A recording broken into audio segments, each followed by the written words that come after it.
Honor actually repels them away from you.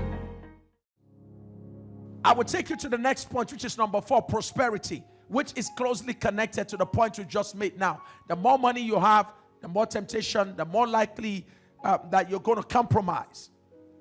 And never forget this, in prosperity, always remember that the God who prospered you does not deserve to be wounded by you. I'm going to say that again. Always remember that in the time of prosperity, the God who prospered you should not be offended because he blessed you. You can't use the money that God has given you, the privilege, the position.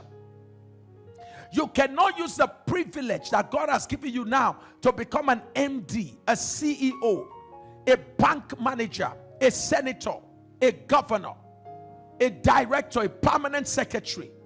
You cannot use that position, that privilege, that power to begin to do things to hurt the heart of God. It is a reason God removes some, brings them down, and lifts up the poor. God is a God who lifts up the poor and brings down the rich. He is a God who brings down the mighty and lifts up the lowly. So, if you're in position of power and prosperity, please walk with humility. Pornography drives infidelity. Pornography. The number 6 is what we call purposelessness. Purposelessness. When a man or woman suddenly loses sight of why you are alive, you are going to start pursuing the lesser and baser things of life. When you lose the ultimate reason, the sight of the ultimate reason why you are alive, when you forget that you are kept on planet Earth not to make money but to make lives, for making money is a means by which you make lives. When you forget that the reason you have to use a Lamborghini is so that you can reach people that may not be rich without you having a Lamborghini. When you forget that the reason why God made you a CEO is so that you can be able to reach other CEOs that an average person may not be able to reach because of their position. When you forget the purpose of prosperity, when you forget the purpose of position, when you forget the purpose of privileges, you will begin to abuse position, privilege. You begin to abuse even your personality. So it's critical to understand that purposelessness, when there is no sense of purpose, the Bible says when there is no vision, a sense of purpose, people will live carelessly. If a girl can understand that in the next 5 years, she's going to be one of the most celebrated people on earth, she will mind how she conducts herself today.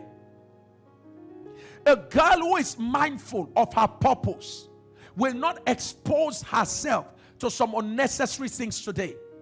It is a lack of sense of purpose that makes some persons to live compromised lives. Keep your purpose in view. It will be your protection.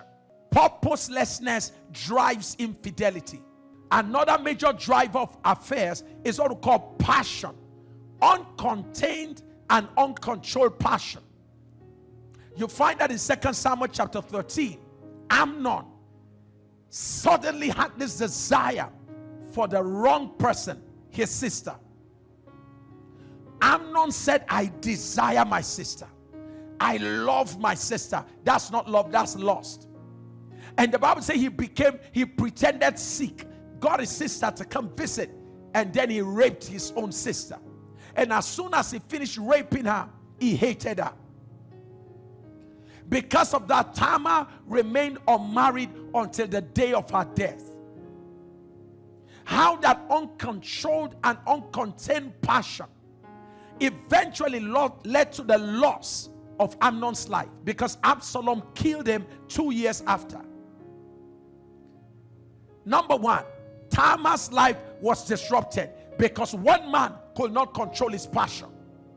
How many young girls have their lives messed up, became pregnant, have children, because a man could not control his passion?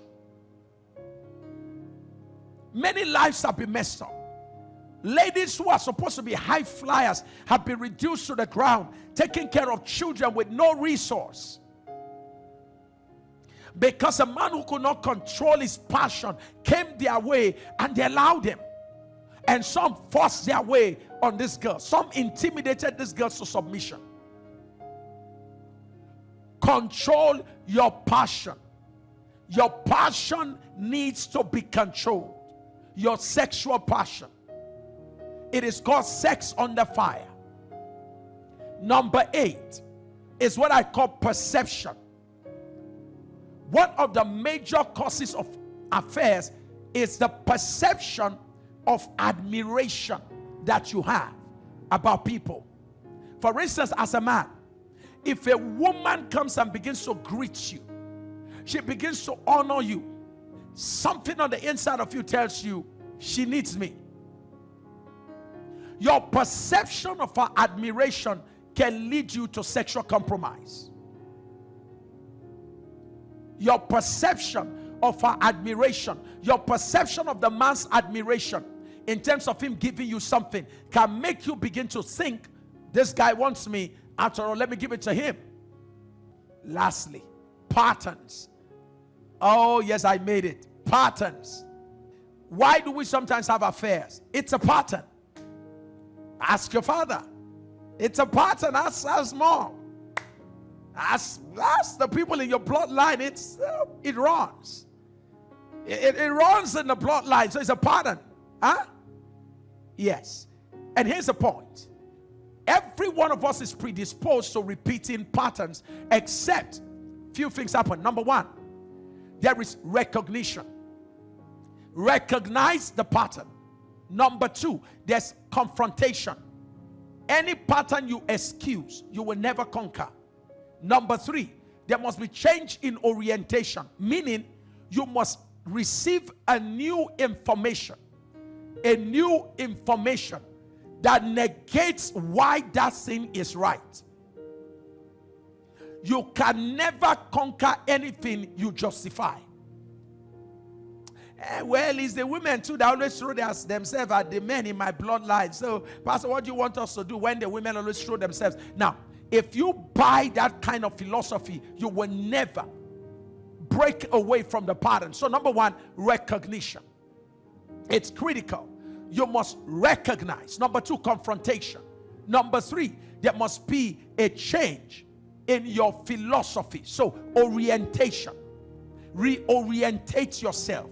Tell yourself that my father did it and even enjoyed it doesn't mean it is right. I don't want to see you lifted and brought down. That's why I'm telling you this. And I say it with all humility, because I know the truth is scarce.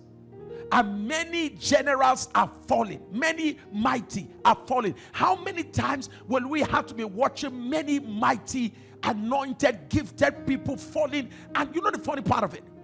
When Christians fall, Christians are the first to insult them, destroy them, malign them, bury them. Forgetting that we are all victims of ignorances. So patterns, always remember, please take note, if it's in the root, it has a potential to be in the fruit. Therefore, you must intentionally approach the throne of grace from the place of recognition, confrontation, change in orientation. Number 4, change in disposition. Never feel good about what God doesn't feel good about. The pattern you don't conquer will multiply in the lives of your children. Hey, we are responsible adults. The time has come for us to say no to affairs.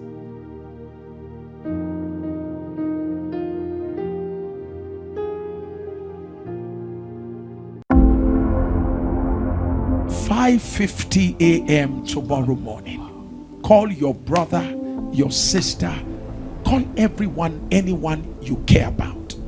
Let them join us in God's presence where testimonies are abounding on a daily basis. We're seeing the power of God to heal, to deliver, to set free.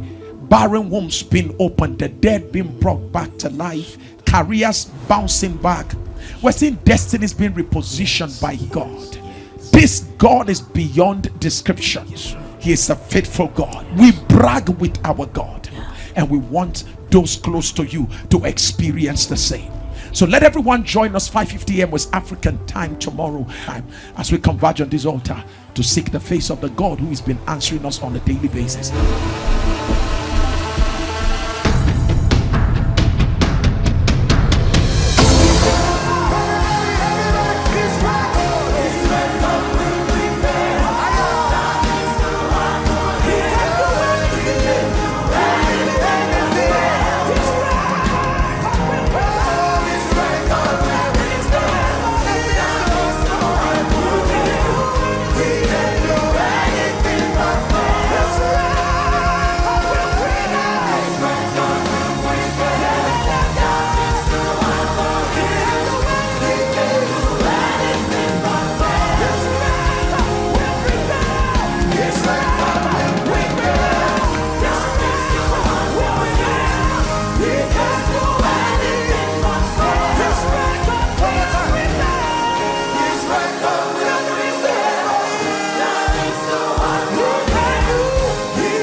Prevail.